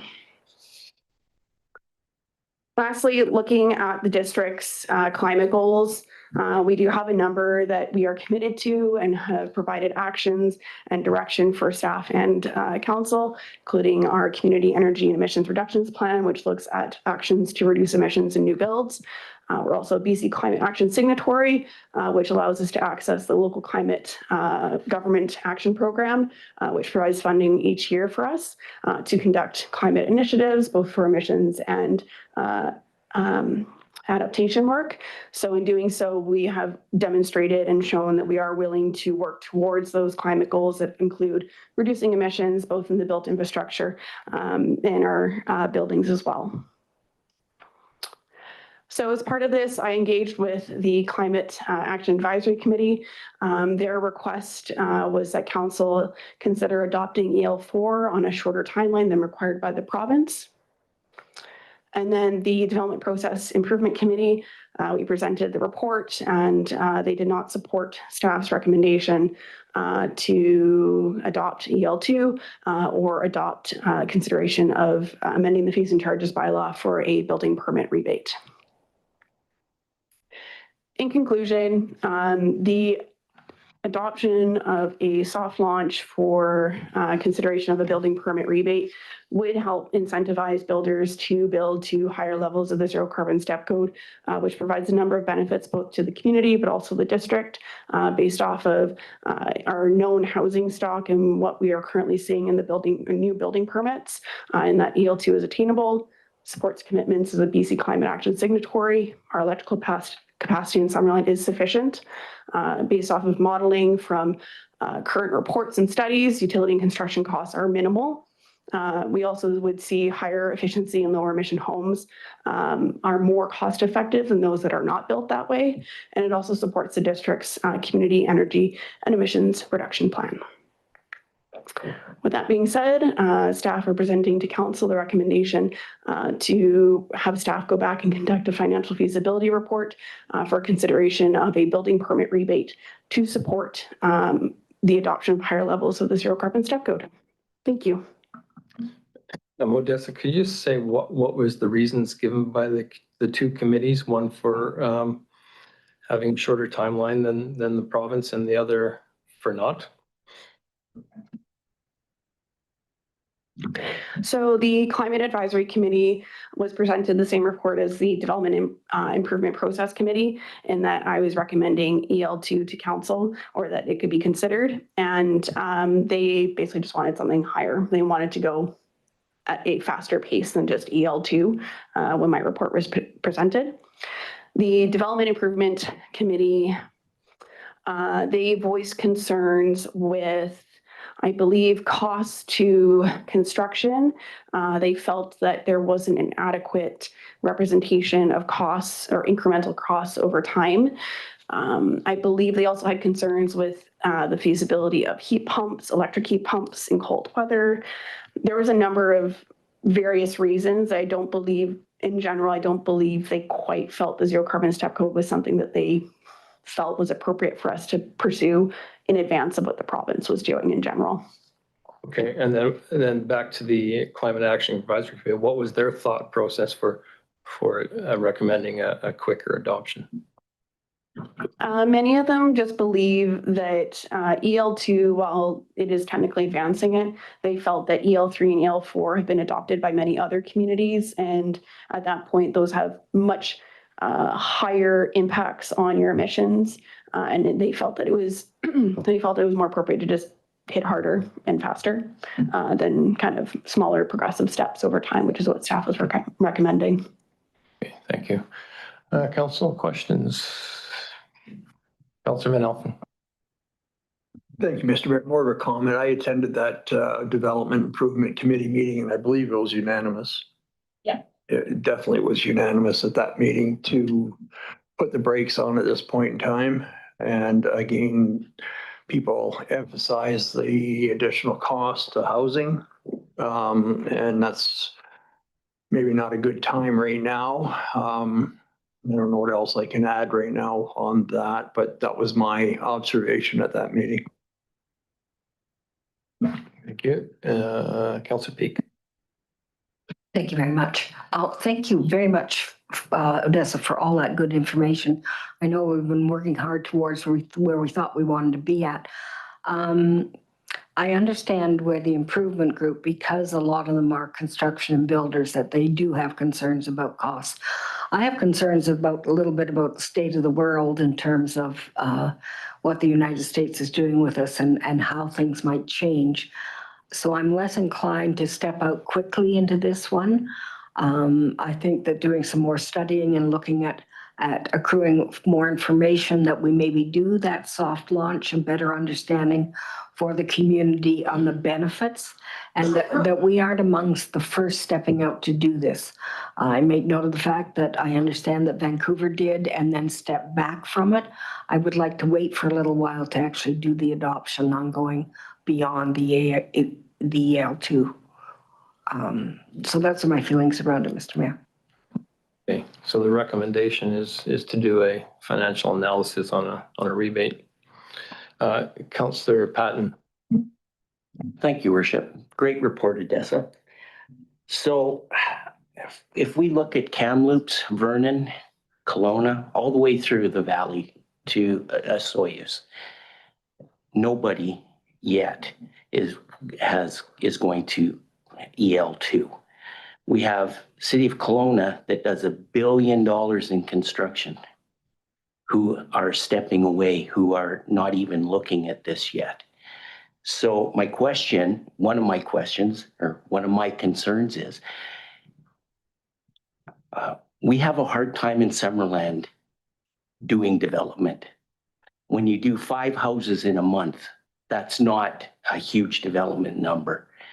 And I would rather see us go to voluntary measures, which I think on the last council meeting where we did do discounts for step code 4 and 5, which are net zero ready, we have put that message out that has said, look at, you know what, you go to higher efficiency houses, we will discount you. Nobody is ever going to not recognize somebody that wants to put in better equipment, move away from fossil fuels. That is a voluntary thing. And I think what we're looking at in the numbers that you're doing is that it is voluntary. And I think it's working as a voluntary program right now. I really have a hard time in us being such a small community in an ocean of other municipalities around us being the first. We don't need to be the first. And I think we have to step back and we have to let others create and do, and not have us invent the wheel, but let them do it and we see how it works for other municipalities. One of the things about the Development Process Improvement Committee, was when that committee was struck, it was so that we could get from the building community actual input, because we were you here when that was? I'm sorry, I sound like Donald Trump going off on a tangent. But were you here when we struck that committee about 5 years ago? Okay, so that committee was struck so that there was a bigger influx of information and communication from the builders within the building community to come to us to say, look, we want this, it may work, it might not work, right? So I can understand the Development and the Improvement Committee when they went down this road. But I don't have a problem. And my other question was, if you're doing a EL2 and you're doing a step 4, would you get a double discount? So that's another question that I have. But I truly am, I think you've done a lot of work here, and it's great work, but I really feel we're too soon. We're too soon. And I thank you for the work, but I can't support it. Thanks. Do you know, is there other municipalities that give a rebate on building permits for the zero carbon setup? Through the chair, as far as I'm aware, no. So many of the communities that have already adopted it in BC, which I believe is 33 now between local governments and First Nations, they've just bumped it up to step 3 in the first year, and then, EL3 in the first year and EL4 in the following year. So about 25 or 26 is when they would implement the last one. You know, it's by offering a rebate, you're still making it optional. It's not being mandatory. Nobody's telling you to do it.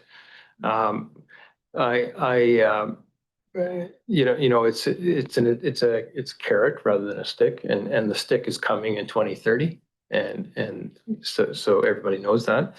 I do kind of. This is not about being a leader in this, because we're all moving in that direction. Everybody has to get there anyway, and so it's about. I think, as Councillor Patton was saying, there is something about walking in lockstep with the other municipalities in the valley, and I guess but there's not. I don't see it, as long as you're making it optional, not necessarily a problem with a carrot to encourage people to do that, and whether that's a rebate, then that might be the way to go. My question would be, how much work would this financial analysis require, and what would be displaced because of it?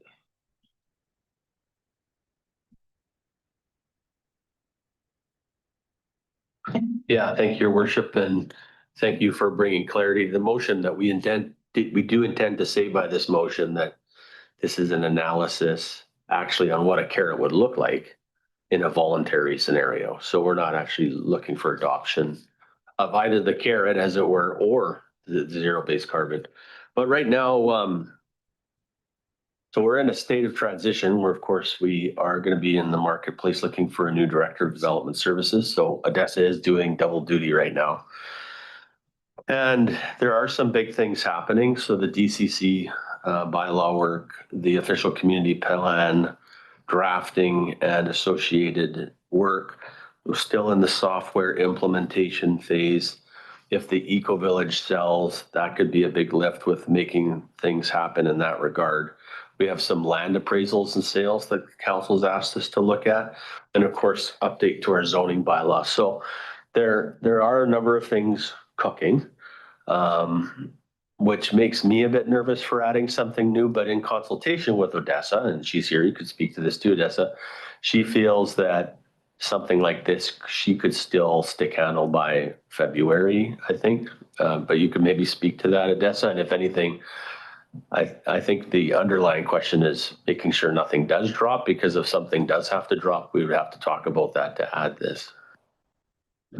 Yeah, so the idea behind the report and analysis would be to look at what our past and current housing building permit quota is at the moment and give some estimates based off of already looking at the estimates around which levels are being met, and then apply that to kind of future years and how that would look from a financial standpoint. So ideally, I'd like to see, how much would we actually take a ding from our building permit revenue, which is where we get, a chunk of our revenue from, in addition to, other application fees, as well as DCCs.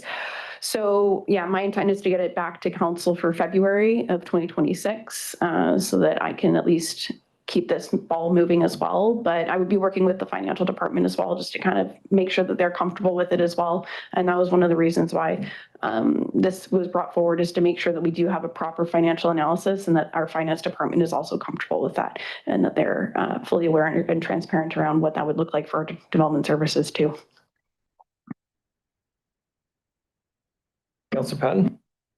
Thank you. I just want to go back to, if we did do a rebate on the zero carbon step code, and we're already doing a rebate on the step 4.5 building code, would it be a double dip on or maybe it might be too early to ask you since there's no financial analysis, but to me, that seems like we would be double dipping a rebate into a rebate program.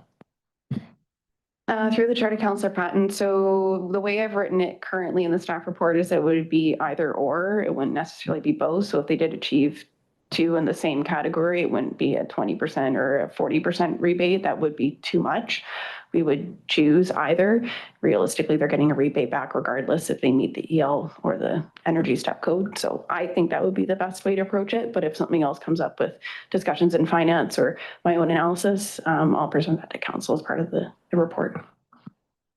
I think, an analysis would also have to look at what you raised earlier about, 68% are, reaching EL2 right now. That's not bad. But as you said, a good portion of those might be doing it anyway. And so, we're giving them money which they would have to, wouldn't be getting anyway, so I think the financial analysis looked like that. I think what I'd be leaning towards too, I like this idea that we do this financial analysis to look at this, but I would like to defer this. I would like us not to work on it until we have a new OCP, until we've done that DCC review, and all the other things on our list. Even the energy strategy, we might have the electrical supply in the medium term, but we're talking long term here. And I think we have a lot of work to do in our electrical utility to ensure that we can provide power to greater density. A lot of the work we're doing right now with the OCP does address a lot of our climate action goals. It's talking about minimizing sprawl and promoting compact development, transportation alternatives. All these sort of things are all about, fit into that climate action or our priorities.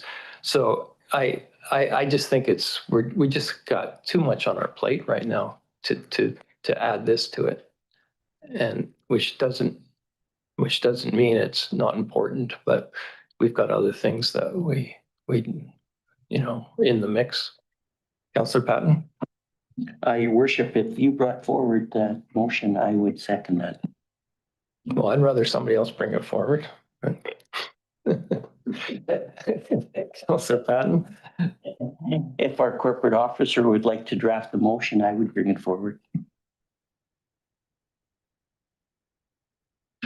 So corporate officer, so I don't know how you have to normally give a date when you defer something, but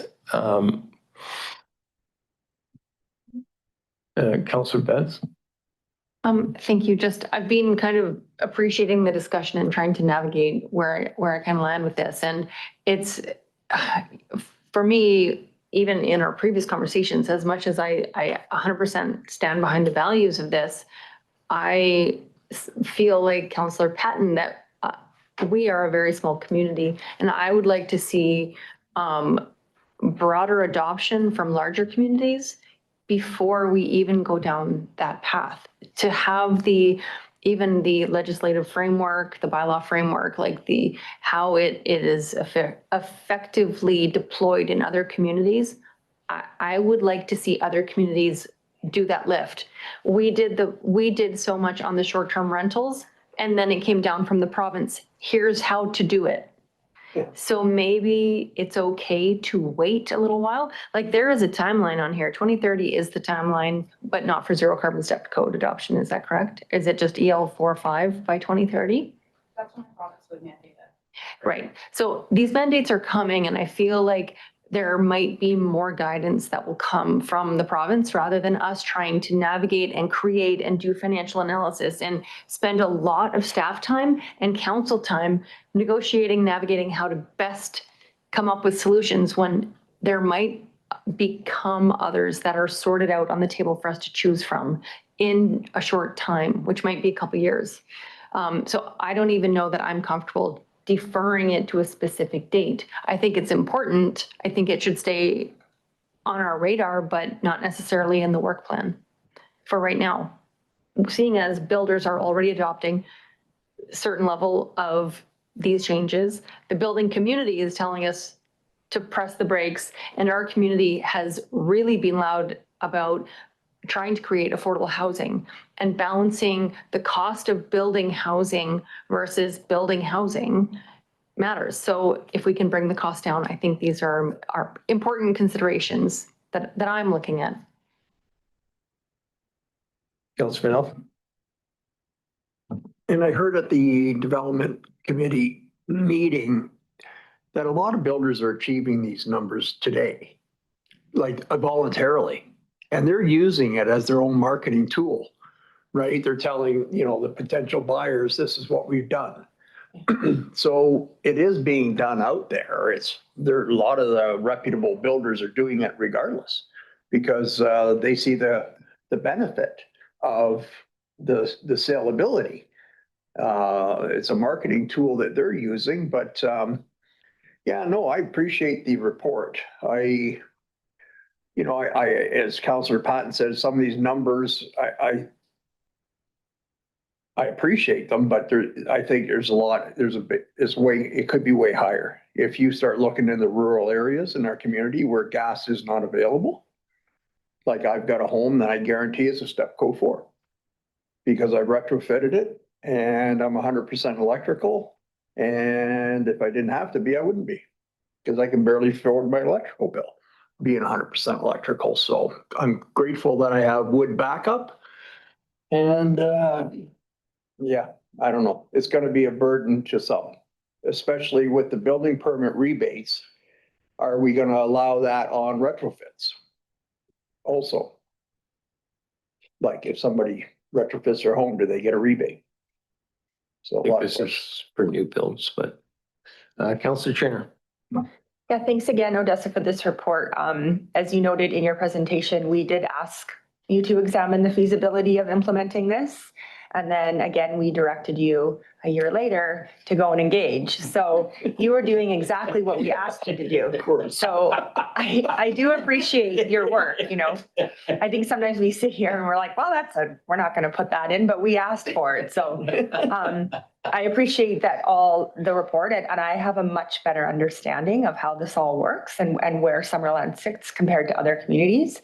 And so I think it is a right decision to hold off right now, but I only was able to make that decision based on your report. So, and I can see why the Climate Action Committee said, just, go all the way, because these little steps are kind of like, I don't know, they're just all leading to where we're all going to be anyway. But it would be nice to continue to monitor what other communities in the valley are doing and just kind of keep an eye on it and see if any of them are moving along. And definitely come back to it because it's coming anyway. So, but thank you for your report. Okay, so what do we want to do with this then?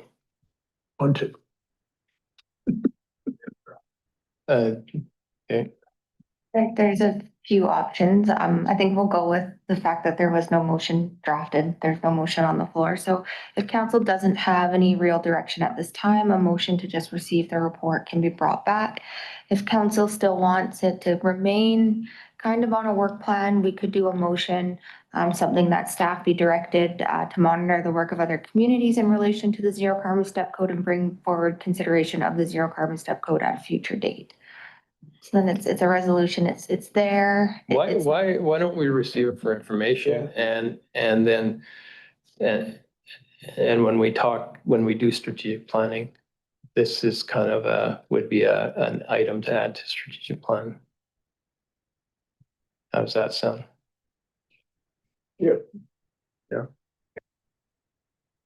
That. So someone want to move to receive for information? Councillor Van Elfen, second. Councillor Patton. Any further discussion? Councillor Betts. I just want to say and reiterate again, it's a big lift. And, you know, as communities, as across BC, across Canada, it's a big lift, and it's going to have to be balanced against the cost of building. And so I think it's exciting and it's challenging, and we'll get there. But I think that this is the right move for right now. Yeah. For me, it's like I'm all for the carrot. I think this would be good to do. I just worry that we have so much on our plate. Big things. OCPs are big. DCC's big. You know, and we've been putting, like the DCCs, we've been putting that off for years. We just can't put some of these things off anymore. And we just have to get those things done before we start adding more to our plates. If we were a larger municipality with larger resources and staff, then that might be different, but we're not. Okay, I'll call the question. All in favor? That any opposed? None opposed. That carries. Okay. Thank you, Odessa. OCP zoning bylaw amendment application 15815 Highway 97. I have Lauren here, but she's not here. So is that you again? Okay. Sorry. All right. All good. All good. You're on a roll. Yeah. 1 for 3 at the moment. Who's counting? Who's counting?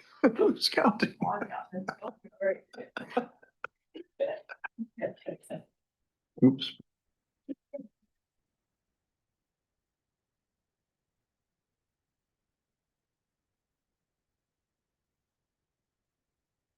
So today staff is bringing forward the final report for council's consideration for 15815 Highway 97, or otherwise known as the food hub location, to be adopted. Following the approval from the Ministry of Transportation and Transit, or MOTT, as well as meeting the requirements of the ALC through their bylaw amendment request that brought this back to rescind second and third reading and then brought back the revision. Staff now have the report for adoption for both the official community plan as well as the zoning amendment for the 15815 Highway 97. That is all. Thank you. Just a process question. Why would on the agenda is not under bylaws for adoption? And why would it be a development report business item? To the mayor, that's a great question. And it should have been. However, when we got it, I was the only one in the office, and this is where my mind went as I gave all my staff a week off. Okay. But you're correct, it should go under bylaws for adoption. Okay. So we don't necessarily want to debate it a second time or a third time, but anyway, Councillor Peak. Not a debate. I'm just going to have a question. Modi wanted the driveway onto the highway cut off, and that was agreed to. Does it change the address, or does it still an address on the highway, or will it eventually be an address on Jones Road, or do we know? Good question through the chair to Councillor Peak. As far as I'm aware, that doesn't change the address per se. I think it's more or less based off of the frontage, not necessarily the access point. But I'd have to clarify maybe with our building officials just in case. Okay. Councillor Betts? I'll bring the motion forward. Okay, to As adopt, yeah. Councillor Peak, second. Any discussion? Call the question, all in favor? And any opposed? Not opposed? That carries. Yeah, it's been a long haul, yeah, for sure, yeah. Oh, at least, yeah. You're way up there. Good job. Any notices of motion? None? Any councillor reports? Councillor Trainer? Just one thing to note, I went to the powwow on Saturday with last Saturday with all of my kids, and we had a really good time. And I ran into Christine Jack, one of the organizers from the Four Seasons organizing committee, and I gave greetings from Summerland, and I told her how great the event was and how much it meant to us to be part of it. It was a fabulous event. There's people from all over the valley. Anybody was welcome to attend. The dancing was really great, and it was a really good opportunity to learn about all of the Indigenous cultures around us. And so, yeah, it was a really great event, and I think they were very grateful that we had a presence there. So, thank you. Thank you. Anyone else? Councillor Peak?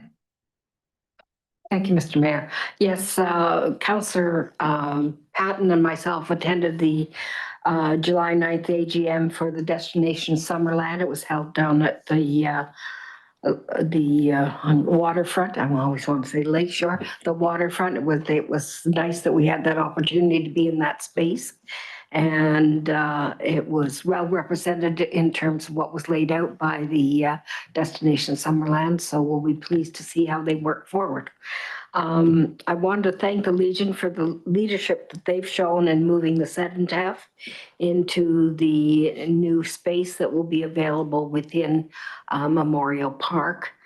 And I wanted to say how successful the 6:30 p.m. Wednesday night music in the park has been. As a liaison, I was introducing last week, and I will be doing this week as well. We had 160 attendees on last Wednesday evening, and they've been beautiful nights, very welcoming in that campus area between the two buildings, and I think it's worked out very well. Anyone else?